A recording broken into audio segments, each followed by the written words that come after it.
Hello, dear viewer or listener. Welcome to Ghoul Pool. My name is Rick Henley, and I'm here with Will Deza. That's me. And today we are talking about Her Private Hell, directed by Nicholas Winding Refn, and Possession from 1981, starring the late great what was it? Andrei Zulawski. Andrei Zulawski. Yeah. And yeah, alrighty, let's get into it. Yeah, we're talking about two movies today, one of which has a point. Yeah, I had a very bizarre theater going experience. Yeah, you said that it was just seeing the movie was already something. Yeah, there was an old. I went and bought the last ticket that was available. It was right in the handicap section, but it wasn't the handicap section. Sold out screening? Yeah, For this movie? I know. There was several walkouts. It's like a dangerous crowd. I don't want to be in a room with. It was the weirdest crowd I have ever seen in my whole life. I sat down in the theater, and there was an old man with a weird, like, wicker hat that was just, like, standing right next to me. I think he was lost and couldn't find a seat, and he was just, like, right there in my face, and he was just, like, looking at me, just making, like, horrible, awkward eye contact, and then this security guard with a gun came in. With a gun? With a gun, an armed security guard, and was just just glaring. And this has happened to me a few times now. I don't know if there's like a notice out about my whereabouts, but They were there for you specifically. I think they might have been, dude. Not to be a little paranoid weirdo about it, but yeah, I saw that movie. There was multiple walkouts in my theater. People just did not seem to vibe with it very much. It's weird. Who would not enjoy this movie? Yeah.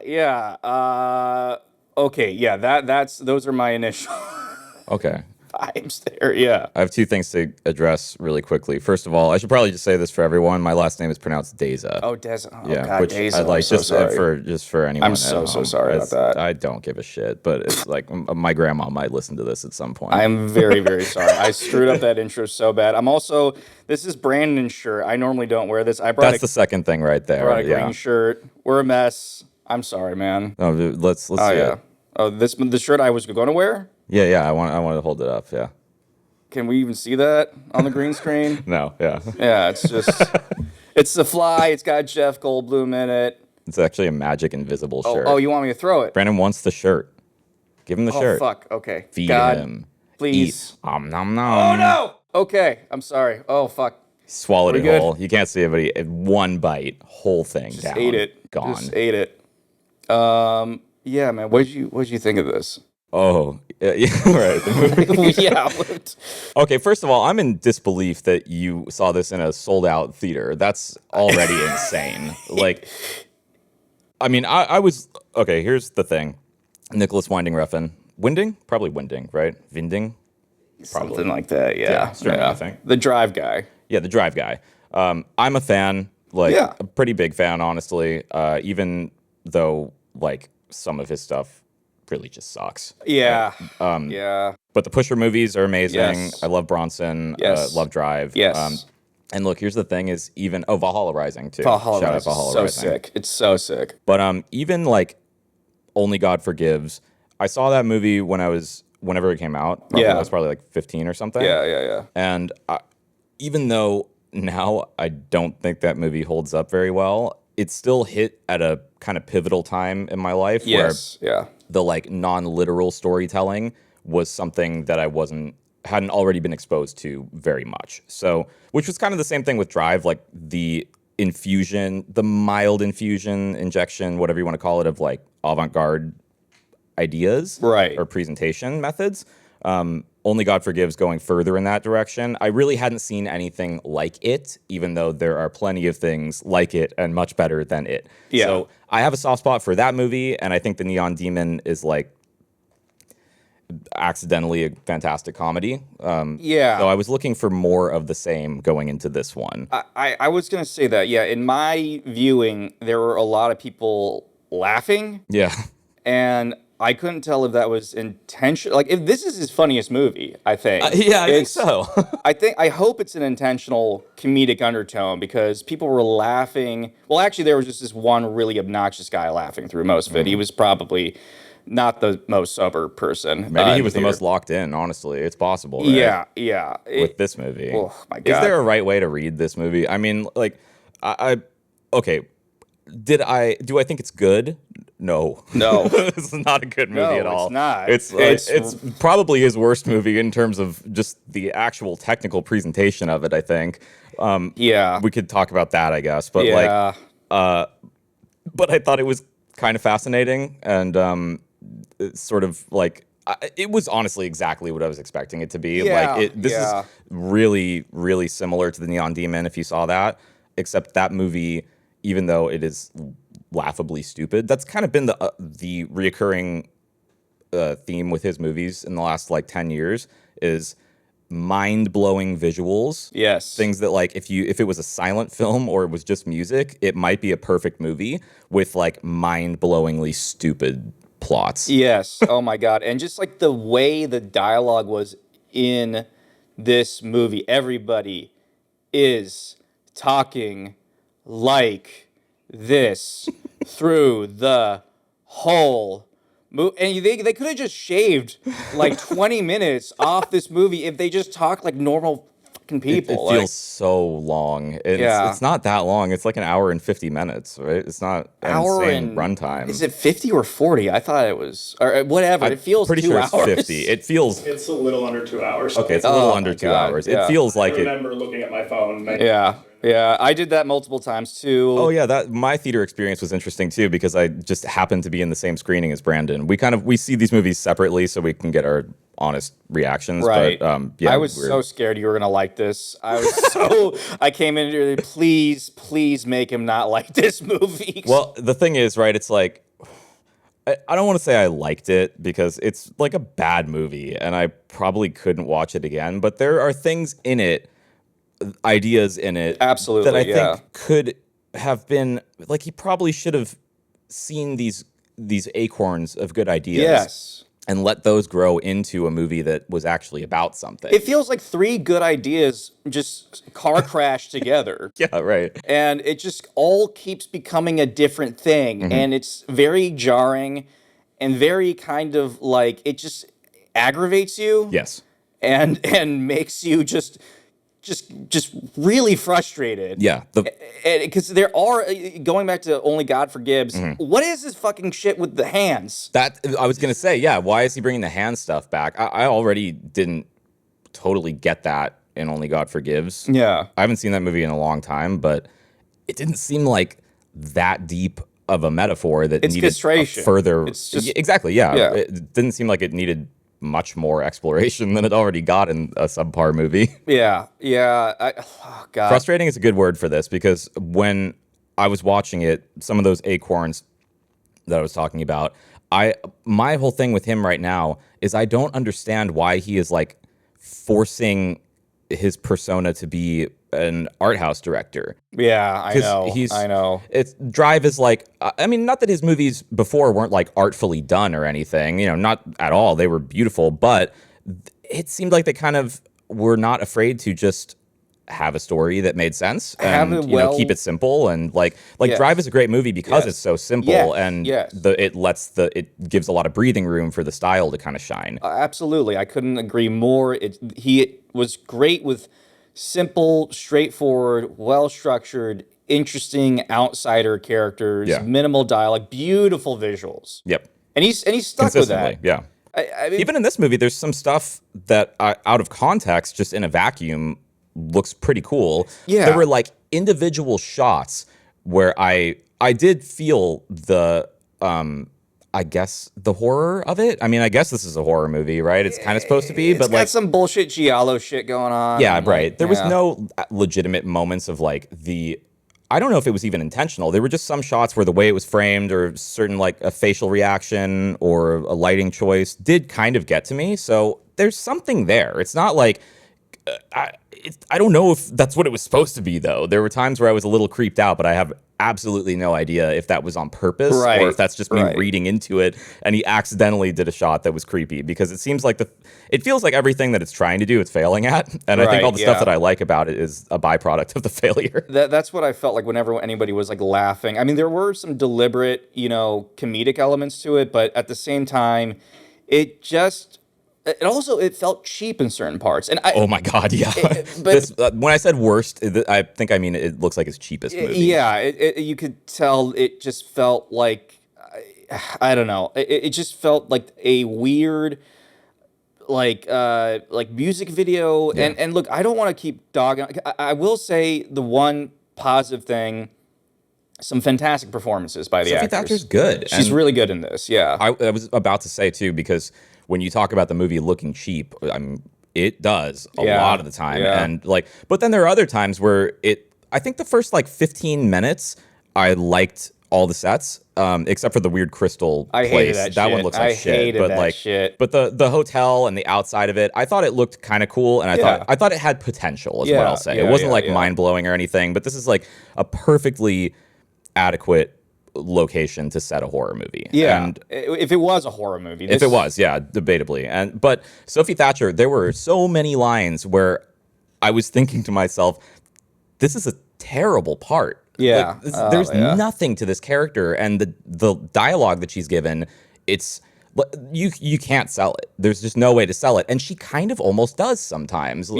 Meaningless words in a sequence turned into almost a character. She's very talented. It's not easy to do. No, especially in a movie like this where it's just like a vehicle for what feels like I don't know. I don't want to dig into the Nicholas Winding Refn too much, but he can do it. He can take it. I just feel like a lot of his movies recently have been this vehicle where he's collecting these beautiful women to enact some bizarre sexual fantasy. This was less of a sex pervert movie than I was expecting it to be. But it's not a sex pervert movie, but there's worse. From memory, the Neon Demon is a little bit more exploitative than this one is. They both feel kind of trashy. But I'll take your word for it. It's honestly, it's so similar, especially with the 10 out of 10 visuals and maybe 2 out of 10 storyline. Man, Neon Demon is more of a beautiful movie to look at, though, and there are legitimately creepier moments in that. I think it meets its intentions a lot more in that movie than this one does. That when we talked about it being kind of frustrating and me saying I don't know why he's forcing himself as an art house director. Yeah. What I mean is some of the genre stuff was on the verge of working for me in this. Yeah. I think this Leatherman thing is so fucking weird, but I don't think it's a bad idea necessarily. It could have worked if you picked that movie and stuck with it. Yes. And then there's also the movie of the Private K guy beating the shit out of people. Yeah. And I thought those scenes were kind of awesome in a vacuum, but I have no idea what it had. It was so weird having these two lead characters in their own movies. Yes. Completely disconnected from each other, and then sort of crossing paths at the very end.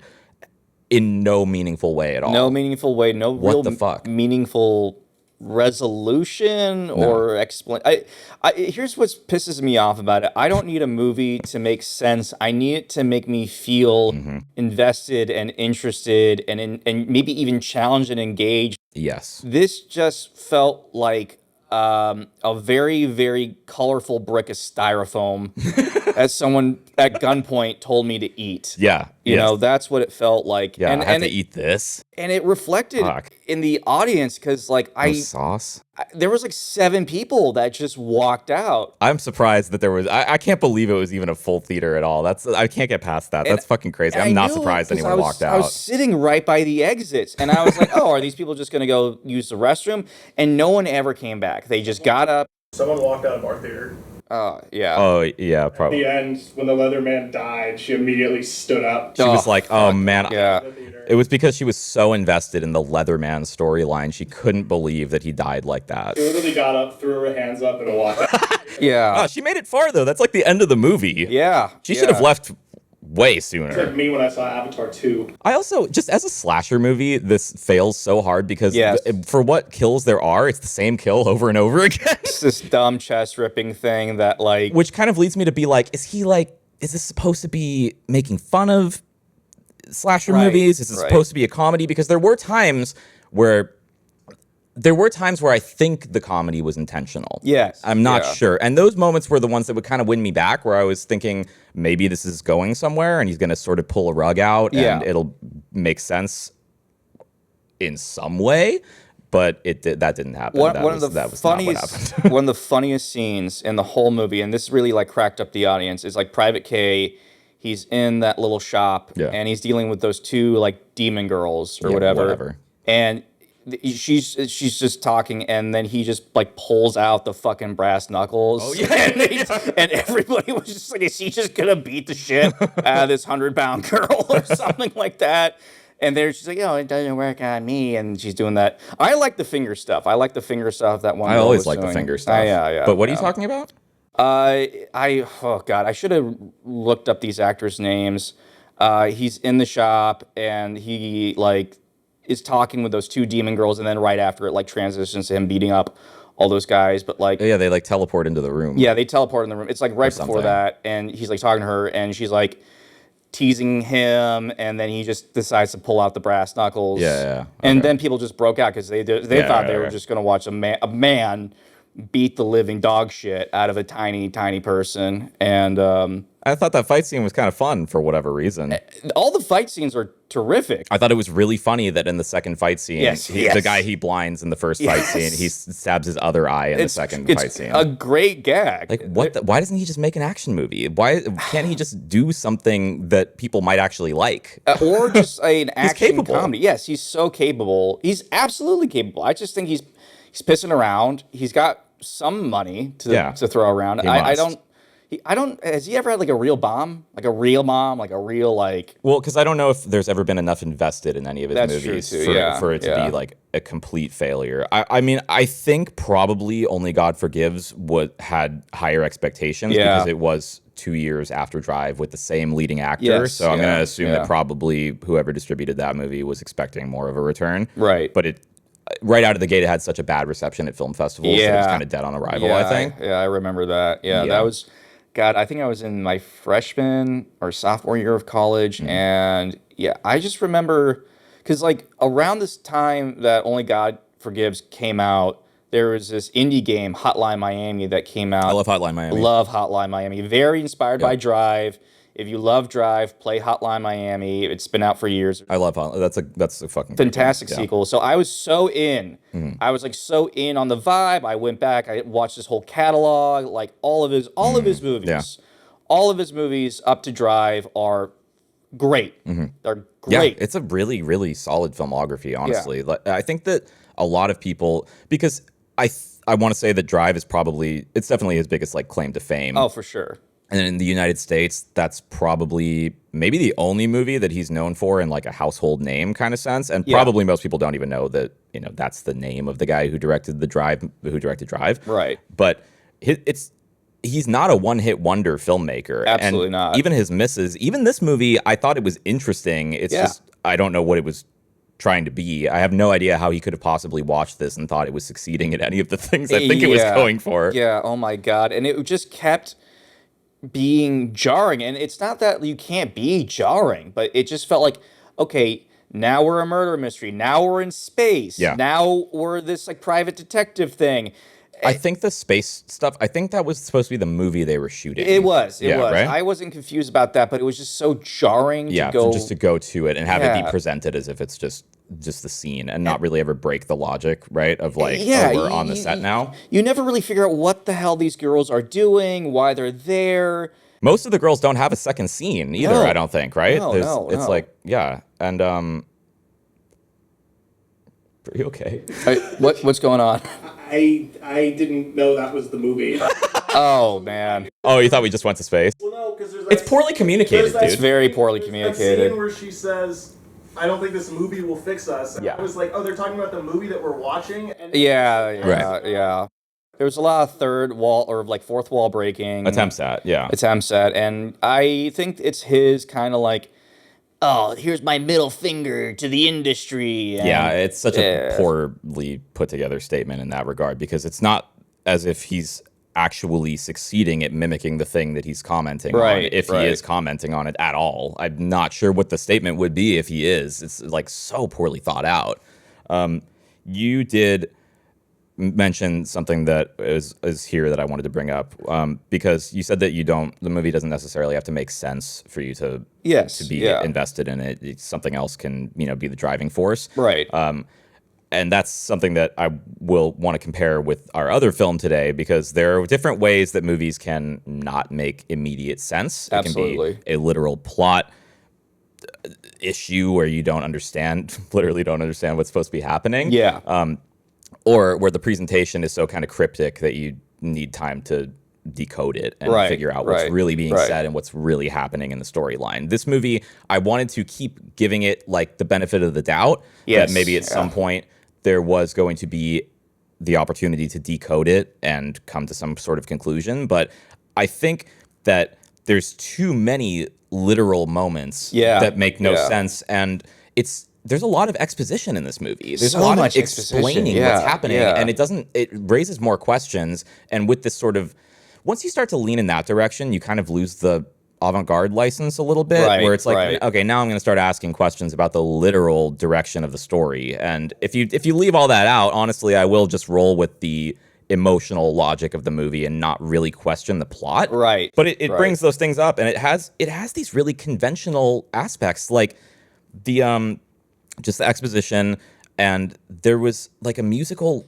bass drop at one point, in reaction to a line of dialogue, right, as if it was like a trailer or like a Marvel movie. And I was so surprised that he was even attempting to do such a conventional trope. Do you know what I mean? I do. I do want to talk about the music, because the music choices are. Me and Brandon were talking about this. They are very bizarre for him. Yeah, because he's kind of known for these like synthy sort of like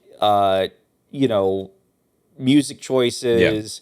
Even with Valhalla Rising, there's some interesting choices. This is like a very like stereotypical, I want to say like golden age kind of vibe. Maybe going for like a sort of noir kind of vibe, right? Yeah. Which could have worked if that's what the movie was. If the movie wasn't just coated in fucking neon. Like, I don't know. I mean, even films like, I guess the comparison I can make is like Taxi Driver, but that still doesn't feel like a real.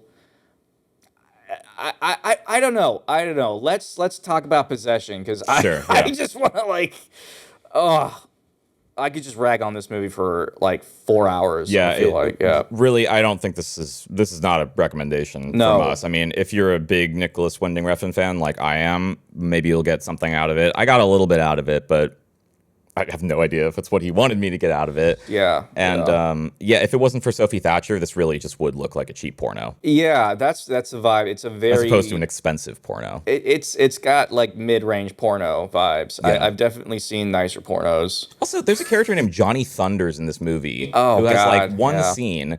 They don't use that at all. Nothing. I was like, why the fuck isn't Private K the Johnny Thunders character? There's a character in the movie who's getting in these like kind of insane John Wick action scenes, and that's not the character you named Johnny Thunders? What the fuck, dude? He has no idea what he's doing. No, he's just being self-indulgent and bizarre for the sake of being bizarre. And it really feels like it's made by an alien at some points. Yeah. Not in a interesting way, just in a I think I'm supposed to relate to this. I'm not sort of way. That's the biggest frustration with it. There's so many moments that are interesting, so many little scenes that I want to see stretched out, and it just all just doesn't fucking work.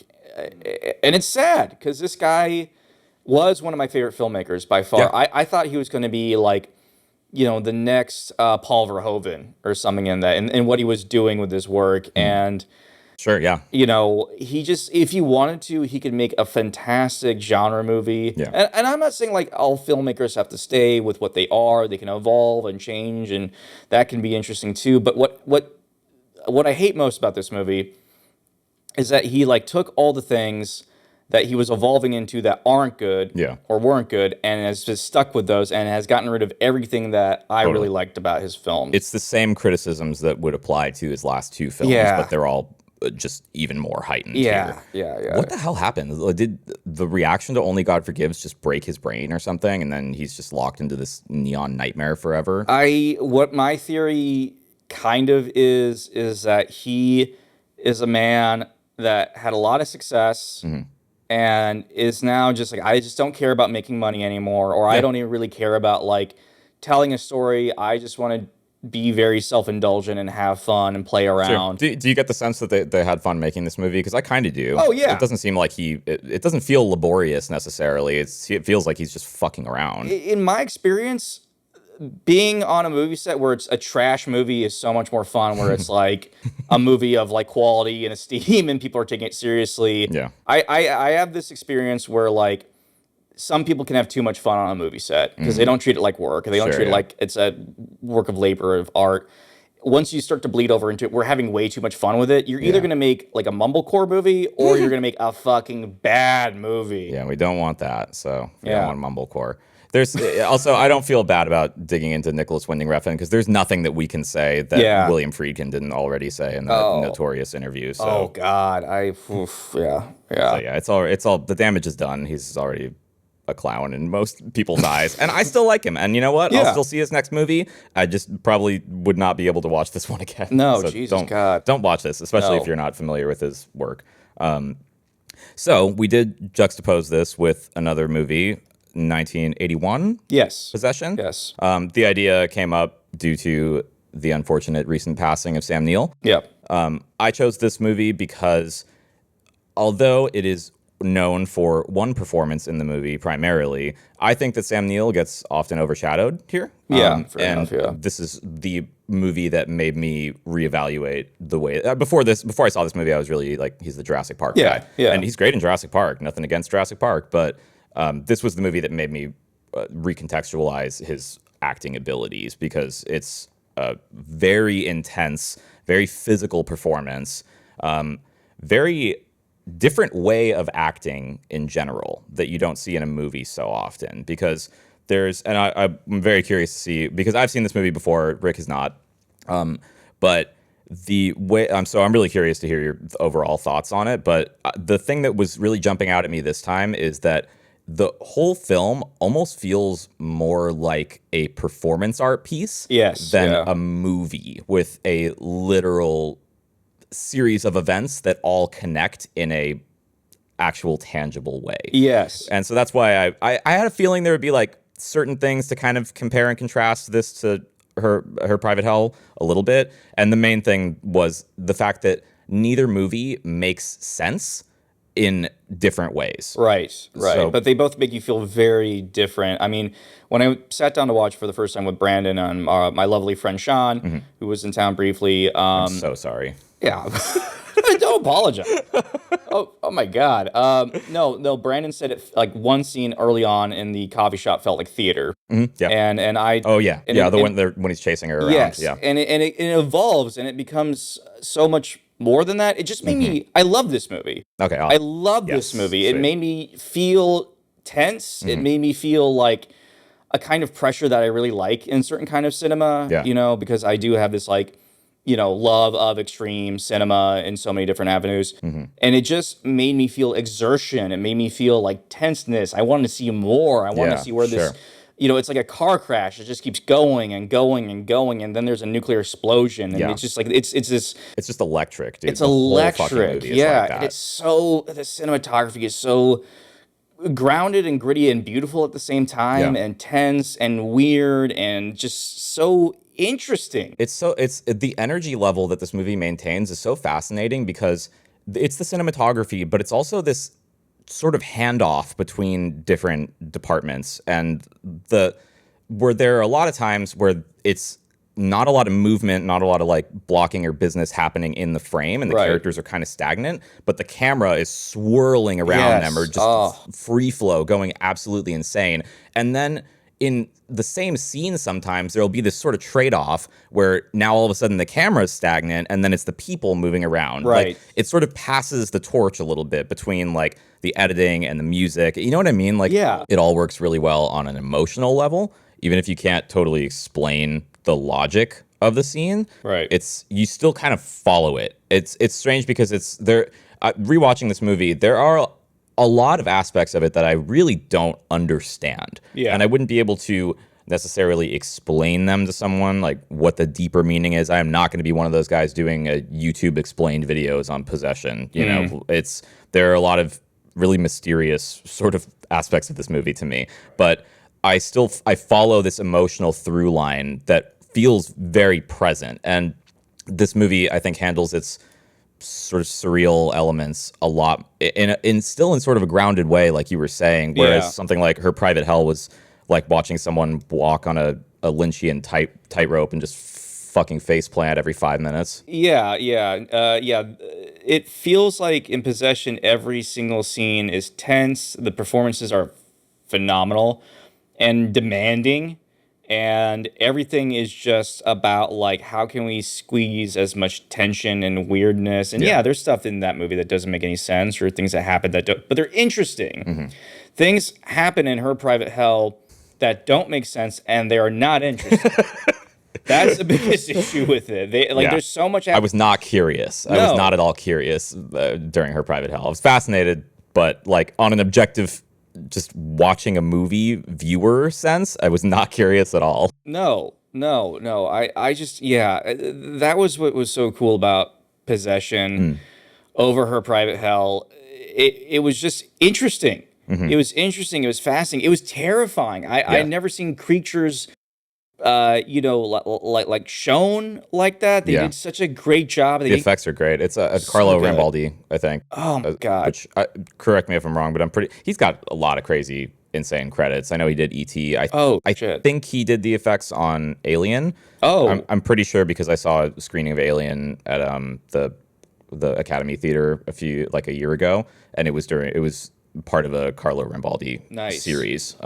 Yeah. So yeah, it kind of makes sense once you like. He was really good at the indescribable. You know, that Lovecraftian sort of thing, and that's what it's so just like.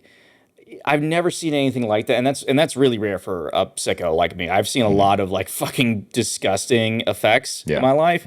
And it's rare for me to like sit down and watch a movie completely blind and be like, oh my God. Like, I've never seen this before. Yeah. Showing me something actually new. Yeah. It's so impressive. And it just feels like it just feels unfair to like compare these two movies in a weird way. But like the one through line is like, they're incohesive, non-linear kind of just experiences. But what Possession accomplishes is that it feels full. It feels rounded.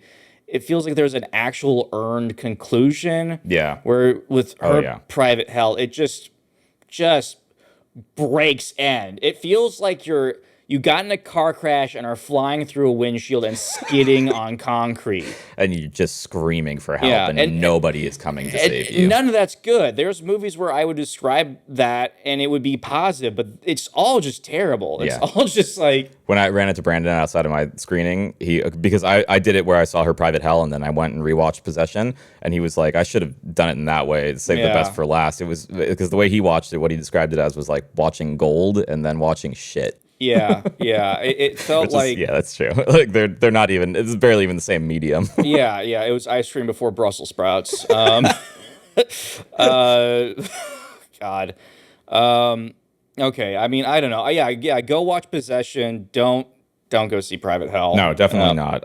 Some of my favorite stuff... I mentioned the Lovecraftian nature of the creature, obviously, or whatever, in Possession. Yeah. And... what I love about this movie is that it kind of, that indescribable idea is translated into the story too, by using the vessel of a divorce, basically, or super messy breakup, where there's like so many moments of a character just experiencing indescribable amounts of emotion. Like Isabella Anjani can barely even fucking form a sentence the whole movie. She's just like freaking out. But Sam Neill too. there's the scene where he's just like rocking back and forth in bed. And yeah, like a dirty suit. Yeah, and I think that honestly, like I never really think of this as like a Lovecraftian horror movie, but like because I mean there's there's a bit of that, especially like later on. Yeah, but I feel like it gets the emotion of the indescribable so much better than most movies do, and like and in terms of analyzing what it feels like to go through a messy breakup, I think this is one of the best examples of it in a movie. Honestly, just capturing the raw. What the experience actually feels like going through that. That's how I felt. I felt it was what I would call like a crash out movie. Yeah. Where like if you want to watch a very negative movie to feel better. Yeah. Which is a kind of a reverse weird way to do that, but like it works. Yeah, I mean your situation is definitely not as bad as Sam Neill's in this movie, so or as Valentini, I guess. But yeah, it basically could not be any worse. Yeah, I think that this movie is like a kind of a beautiful, like, technical symphony of things to dissociate you, basically. The ADR being like something like that, where it never really feels like you're in the room with them. It never feels real. No. And in a deliberate way. It's not that I'm distracted and saying like, oh, this feels unrealistic. It's just it doesn't feel like a reality that you could possibly be comfortable in. Yeah. Our favorite part is we watched it with our friend Sean, and Sean said, remember that part at the beginning where you played it back because he put his bags down and then lifted them up off the ground? Yeah. Put them down again, and we thought that was really weird. And turned out that was the most normal part of the whole movie. Yeah, easily. I mean, rolling it back to like the whole like video game theme. I wonder if like Possession had any influence on Silent Hill 2 too. Just the overall like concepts of like divorce and stuff like that, and messy breakups and Lovecraftian. I think this movie was quite influential, but if I'm not mistaken, I think that it hasn't really seen. I think that it's kind of peaking in popularity in the last few years. Oh yeah, because I know it was difficult to find for a while. I know there's a terrible American cut somewhere too, which I almost wanted to watch for this just to like see how badly you could botch a movie, because this movie is going to be remade in the next. I don't know if you know about this. No, I don't. Yeah, the Smile director is. No. Yeah. Fuck, man. Come on. It's him, and I know. You're fucking kidding me? Margaret Qualley is playing Isabella Anjani's character.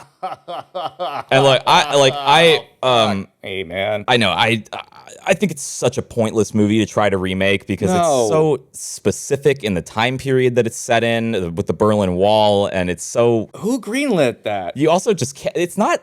This isn't like The Exorcist, where it's like a household name. This is like exclusively film people who know and love this movie, and to try to remake it, either you're going to bastardize the style and the tone of it, or you're going to like fail at living up to the style of the original movie, because you're not going to get better performances than these two. It's like they're like they it's literally like theater. Don't make actors like that anymore. No, like seriously, the whole style, the way actors were. For a little bit of background, I have a theater degree. Blah blah blah blah. My mom's a playwright. I've been blah blah blah. But anyway, the way that actors are trained back then, it was they started in theater. Now the way actors are trained, it's all for film, TV, vertical dramas, which there's nothing wrong with that. It's just, it's a different style, and you just can't quite get that pain. Yeah. That raw pain just doesn't translate. Yeah, no. Because so few actors are theatrically trained now, which sucks. Yeah. It really, really sucks. Yeah, and I almost watched that American cut, or I tried to find it. I almost tried to find it because I'm like, probably that's what the remake's gonna feel like. Yeah, fucking hell. And it's just such a bizarre movie to try and remake. Like, I love the acting in this so much, and nothing against Margaret Qualley, but like, it's not Isabella Anjani. And actually, today I just saw they've released a few stills from that movie, because my hope for it was like, they'll just take it in a totally different direction, and just it won't even be comparable. And the fucking stills they released, she's wearing like the same clothes that Isabella Anjani wears in this movie, and I'm like, oh my god, they're really gonna try to like directly remake this movie? Like, what the fuck are you thinking? I mean, did Vinegar Syndrome put out Possession, or did it distribute it? I don't know. Maybe. I know there's there's one I think it's called Mondo. Mondo, yeah. Okay, yeah. I think they have a few of the director's movies. I've only seen one other movie of his, and it's awesome. It's called The Devil. It's like a period piece, weird nightmare movie. Yeah. It's kind of also hard to describe like what it's actually about, but same kind of like kinetic, just raw, like immersive experience. Excellent. Yeah, so this director's awesome, but yeah, Mondo I think put one out, and I think now it's pretty available to see now, and I honestly think the rise of meme culture is like really done this movie wonders for exposure too. Yeah, there are a lot of fucking facial reactions that you can pull from this. I've seen so many clips of it online and people talking about it. It's one of those gems that just kind of eluded me. Mm-hmm. And I'm so happy you turned me on to it, man. I mean, oh my God. Yeah. I had a blast. Awesome. I'm glad you liked it. Yeah.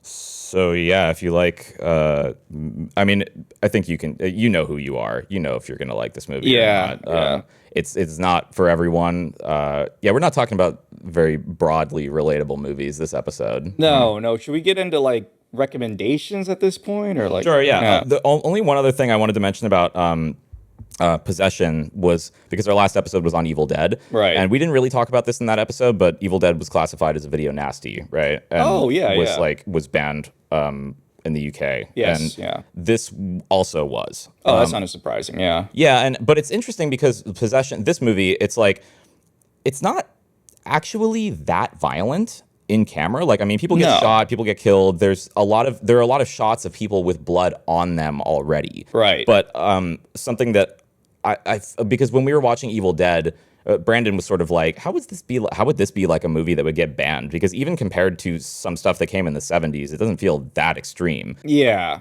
But I think that Possession and Evil Dead both have, it's the tone of the violence, it's the way that it's presented in the context. It's the meanness. It's the really just kind of like cruelty and slowness. People don't die quick. It's all very drawn out. Yeah, and totally. I think it's the technical presentation changes the context of the violence so much. Yeah. Where if this movie was just edited a little differently, it might come off comical or it might not be that disturbing. Absolutely. But yeah, the way that it's presented, it just heightens the intensity so much. Yeah. They also use that really just like vivid blood color. I don't know if that was like the version that we saw, but like just the way shit looked back then, so much more vibrant, so much more like realistic, honestly. Like, I don't know.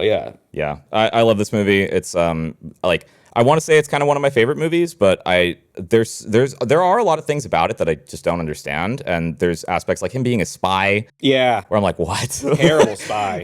Terrible spy. Oh my God. Like, yeah, maybe someone can explain this, in the comments or whatever, but like the whole pink sock thing, I'm like, I don't know what any of this really means. I'm not going to try to say this is like a perfect movie necessarily, but it has this lightning in a bottle kind of energy that is, I think, truly impossible to replicate. And even if it's not like a perfect movie, I do think that there's nothing else like it. And I think that it probably was very influential to whoever did actually manage to see it. Yeah. Because it comes up a lot. Yeah, I guess if we go into recommendations too, then I have a few things that I think probably took a little bit from this. Oh, yeah. Okay, I'll start with Her Private Hell. Fuck it, and just get the Band-Aid off. Oh, yeah. Just go see any movie Nicholas Winding Refn made. Drive and Before, Drive, Valhalla Rising, Bleeder, the Pusher trilogy. Bronson's fantastic. It's one of Tom Hardy's best performances. So good in that movie. It's insane. He made so many good fucking movies, and I don't know. Yeah, that's about it. Bronson's my rec there because the Pusher trilogy is fantastic, and I think it gets better as it goes. I think the third one's my favorite, honestly. But, nice, yeah. But Bronson, I love because maybe this will come up at some point on the podcast. I hate biopics. Just gonna put that out there. I think they just shouldn't really even exist. I think if the subject is legitimately so important that the material as is needs to be represented in film, you should just make a documentary. And if it's something that you want to play with, then you should change it and make it a fictional story loosely based on something, and then it's not a biopic. So I think it's like, it doesn't need to be a thing like ever. But Bronson is an example of like the film feels like it's told in the style that the subject would want to make the movie in. Yeah. Because he's so unhinged, and that's how the movie feels. So yeah, Nicholas Winding Refn, like he's done really intelligent stuff in movies before, really thoughtful films like Bronson that I don't know, now he just makes cheap porn trash. What I love about Bronson is that even like they make Tom Hardy humongous. Yeah. Even though in real life he's about like 5'10" or something like that. Is he really?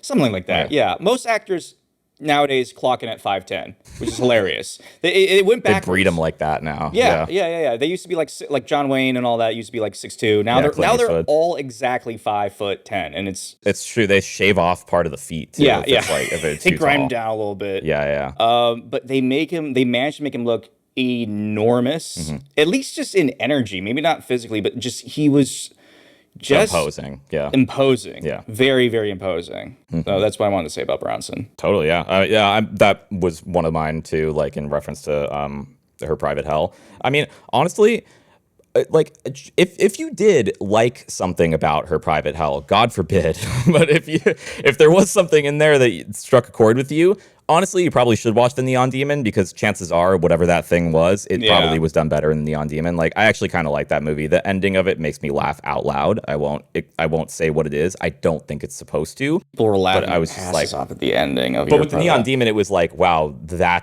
it was like a metaphorical statement being made, and I was like, I can't fucking believe that you're being that blunt about it. It thinks it's so clever and it's so dumb. So I kind of love that. But yeah, my recommendations kind of more broadly follow in the footsteps of Possession, I think. I wanted to mention the 2018 Luca Guadagnino Suspiria remake. Oh, nice. Have you seen that? Are you a Suspiria guy? I've seen the original. I haven't seen the remake, but I've heard great things about the remake. Yeah, it's awesome. I have my appreciation for the original movie, but truthfully, I'm not that much of a Giallo guy. No, me neither. It's kind of I get the style. I think it's cool, but I think there are plenty of movies that have kind of adopted aesthetics from it that have more compelling stories. And the original Suspiria is, for me, just a little simple in the storyline. Like, I don't get that invested in it. I don't think there's much to any of the characters.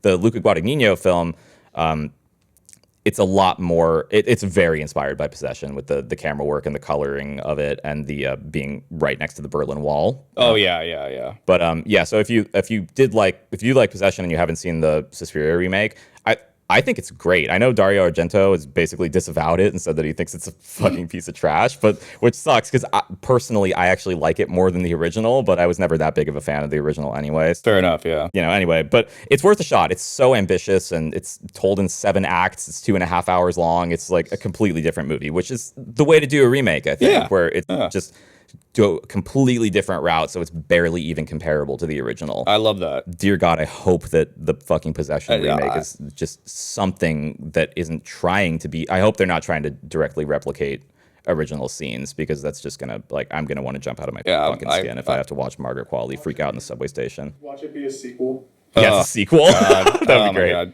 Yeah, after basically the apocalypse has happened or whatever. It's immediately after that kid tried to drown himself. Other Rex really quick. Extra. You've probably seen it. You've seen Extra, right? Oh God. Yeah. I've watched the Red Letter Media episode on it. Yeah. The movie itself is great, honestly. No kidding. I've actually watched the movie. So that's how I found out about it. At least, it's Red Letter Media. But I own it on Blu-ray. I bought the 5-disc German edition. Fuck yeah. It's great, and there's the reason it's great is because it's this script that, for whatever reason, actually has a theme, and it's all about family, like parental father issues, and it kind of I think it came out the same year as Possession, actually. Oh, wow. Nice. So yeah, anyway, body horror stuff too, and the last 2 things I'll mention are just some David Cronenberg stuff, because I always kind of felt like this movie, like when it's more stagnant, it kind of looks like a Cronenberg movie to me, like I don't know, very like sterile. But the 2 that I would mention that I think are kind of tonally, subject matter, like a little, you can kind of draw up from this, are Videodrome and, more recently, Crimes of the Future. I don't know if you saw that. I need to see that. Yeah, it's awesome. I don't know why people didn't like it. I think it's honestly one of his best movies. Maybe I'll recommend that at some point so we could talk about it. But Crimes of the Future, give it a shot if you like Cronenberg. Hell yeah, yeah. And my recommendations for Possession, I only really have one. Angst. I forget what year. I should I've not seen. It's very, very good. Mostly just the cinematography and the setting. Possession takes place in the 80s in West Berlin. Angst takes place in the 80s in Austria. So it's kind of gray. Okay. There's a lot of like, sort of, like just vibe is very there. Yeah. And Angst has some of the best cinematography I've ever seen in a movie. I mean, so good. And it's got that same sort of like swiveling sort of like. Oh, yeah. Like the handheld sort of. Very handheld, very like theatrical. I mean, Angst does some. Look it up. Like the Polish cinematographer whose name I cannot begin to pronounce. Does some really incredible work, and he like built this insane like rig. Like part of it was like a balloon and a mirror. It's like some like Rube Goldberg machine type shit. But yeah, there's no. You pull a horn on it. Yeah, he's got like a squeaker on it. Yeah, there's no real movie. I've never seen a movie like Possession, which really impressed me. It's a Polish director too. Oh yeah. Shout out to the Poles. Shout out Poland. Poland, we love you. Hey. We love you, Poland. We love Poland. Yeah. Not France. No. They know how we feel. We're not allowed back there. Like we would ever go. Yeah. Not on my watch. Not on my watch. Not in our backyard. Do you have anything else you want to say about Possession or Her Private Hell or anything? Oh, I guess we tease the next episode, right? Oh. We're going to tease the next episode now. Hey, you like frozen sweet treats? Well, guess what? We got plenty of that coming your way. Like a bunch of them, like way too much. Yeah, you're going to get diabetes. Yeah, if you're lucky. If you're lucky. And a lot of Clint Howard, too. It's right here. That, right, Brandon? He told us to do that at gunpoint. It did. He's still holding it, too. Yeah, that's enough. Anyway. We love you. We appreciate your time. Thank you for watching and listening. Subscribe, hit that bell. Comment, tell us what we're fucking up. Yeah, I'm going to be less receptive now, though. I don't care anymore. Oh, yeah. You had your chance. Yeah. The format is set in stone now, and nothing can change. We're never changing ever again. No. Not as people, either. No, God forbid. Feelings don't change, also. Exactly. I'm going to go out tomorrow and, like, freeze myself in carbonite. Yeah, cool. Nice. It's going to be, like, next episode. I'm just going to be like... Yeah. All right, that's it. All right, goodbye. Bye.